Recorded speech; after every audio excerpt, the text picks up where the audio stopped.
Hatusemi tuje kwenye kitubio. Sijasema hivyo katika jina la Yesu. Ila nilichosema ni kwamba unapoona umezidiwa, tafadhali jamani, we are here to charge ourselves.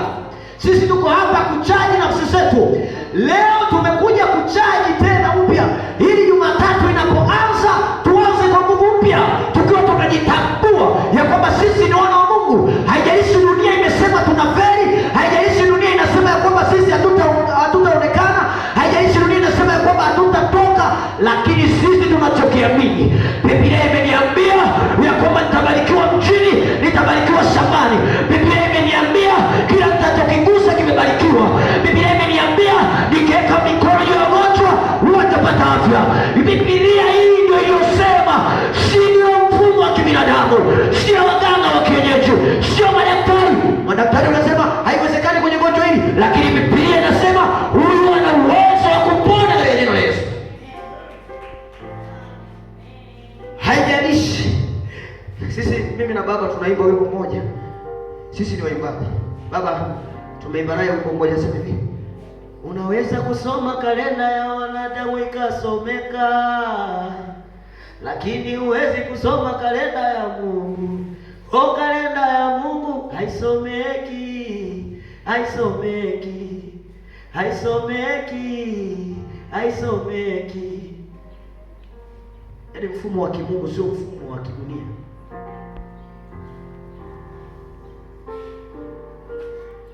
Nikikuangalia hivi naweza nikawa nakujua, hata mimi nikakutambua, labda wewe ni upo hivi na hivi, na nikakwambia kabisa wewe hauwezekani, haiwezekani kabisa, haiwezi ikatokea kabisa. Unanishirikisha jambo lako, nasema haiwezekani kabisa. Hiyo ni kalenda yangu mimi, ninaweza kukusoma wewe, lakini kalenda ya Mungu kwako haisemi hivi. Yamsema mimi, kalenda yangu haisomeki. Sisi hatusomeki. Dada unasomeka kwa sababu ni mlaini laini. Yaani vijana wanajua kabisa kwamba wewe ni mlaini. Yaani pale ukipita tu mlaini. Wanajisifia mtaani, wanasema bwana yule kanisani kule. Unajua kuna kitu jana nimejisikia vibaya sana pastor. Wanasema hivi, eti mabinti wa kanisani hawataki kuolewa na machachi boy.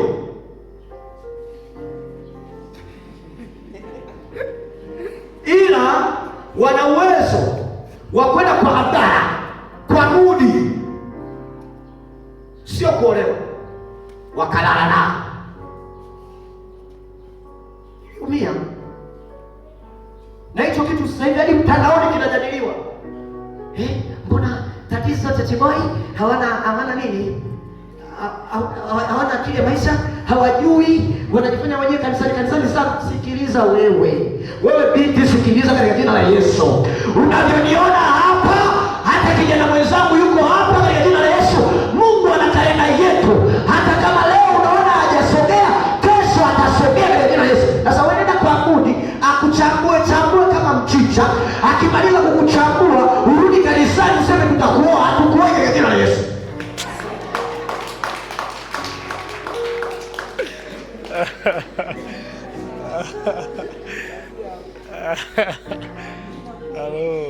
Unajua hawajajua kwamba kanuni za kimungu ziko tofauti.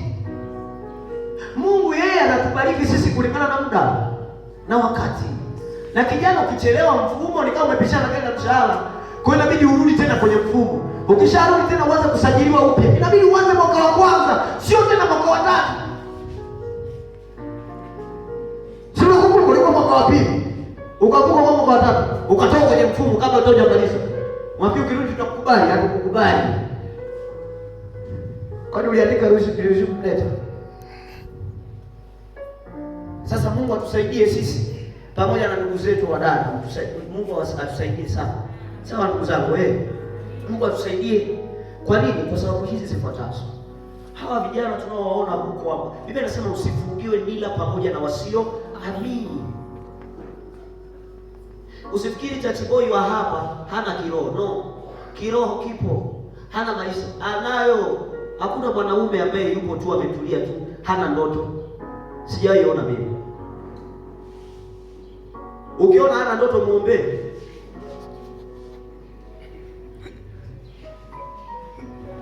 Hajitambue.